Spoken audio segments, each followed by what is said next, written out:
ఇలాంటి గుడి దగ్గరికి వస్తే ఇంత ప్రశాంతంగా ఉంటుందని ఎప్పుడు అనుకోలేదు. ఆయన అందరికి ఇంకా పొద్దున్న లేచి బండిని నీట్గా కడిగేసరికి టైం వచ్చేసి ఎంత ఏదంటే 5:24. ఇంకా ఈ టైంకే నీళ్ళు పోసుకొని ఇంకా రెడీ అయ్యేసి ఇంకా ఉరుకుందు గుడికైతే బయలుదేరని ఇంకా బండి తీసుకొని అసలు పోయేదారులన మగవాళ్ళు ఆడవాళ్ళు చిన్న పిల్లలతో సహా జెండాలు పట్టుకొని దేవుడు దగ్గరికి కాళ్ళ నొక్కుతూనే బయలుదేరారు. నేను బండితోని వచ్చేసరికి ఈ టైం అయ్యేదే.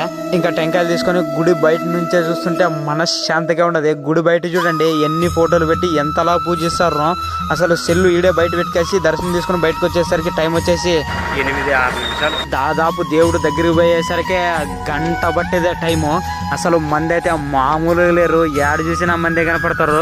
అందుకోసమే ఇంత టైం పట్టేదే. పిల్లల కోసమని బురుగులు తీసుకొని కుక్కు కోసమని బెల్ట్ తీసుకొని ఇంకా బయలుదేరి ఇంటికి వచ్చేసరికి ఈ టైం అయిడిచేదా. ఈ టైం వరకు అన్నం తినుకోకుండానే దర్శనం తీసుకొచ్చుకునేనా. ఇంకా ఈ రోజుకైతే ఈ జీవితం ఇలా గడిచిపోయింది. ఇంకా